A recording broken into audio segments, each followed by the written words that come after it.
kahit isang thank you lang. Sumama ang lagay ni Gabby matapos mabasa ang walang puknat na mga balita tungkol sa politika, mga sakuna, pati na rin mga bad news tungkol sa kanyang pamilya. Nakakayamot, kanyang nabigkas. Kontrahin natin ang bad mood na yan with God's Word. Sa awit 50 verse 14 ay ganito ang nakasulat. Ang ihandog ninyo sa Diyos ay ang inyong pasalamat. Ang pangakong handog ninyo ay tuparin ninyong lahat. Ang keyword sa verse na ito ay handog or gift. Sa ibang translations, they refer to it as a sacrifice. Kasi nga naman ang tunay na gift costs the giver something. Di ba kapag nagre-regalo tayo, either gumagastos tayo o nagsiset aside tayo ng oras outside of our regular schedule to either create the gift, deliver the gift, write a sweet note, or wrap it nicely. It's because we want to show the person receiving the gift how much we love and appreciate them.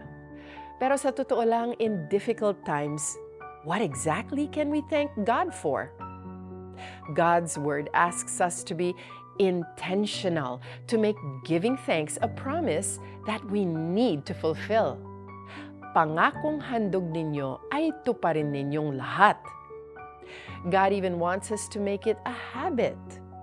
Kaya't lagi tayong mag-alay ng papuri bilang handog sa Diyos. Bakit nga ba?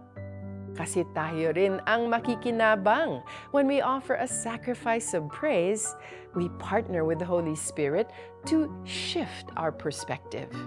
When we declare God's promises and remember His faithfulness, we are reminded that He is in control and God sees us.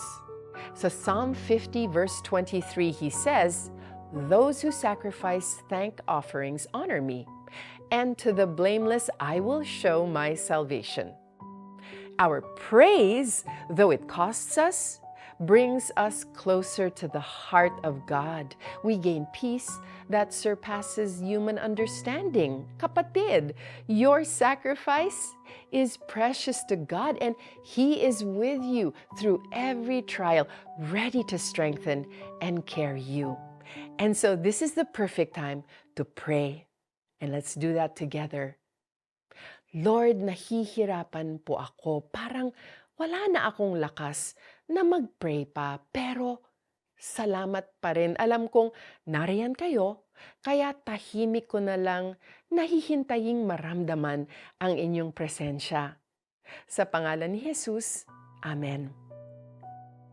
Are you going through a season of hardship, causing not just pain but even anger and doubt?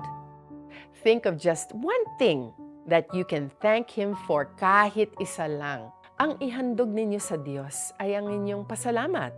Ang pangakong handog ninyo ay tuparin ninyong lahat. Awit 50 verse 14. I'm Joyce Burton Titular. God bless all of you today.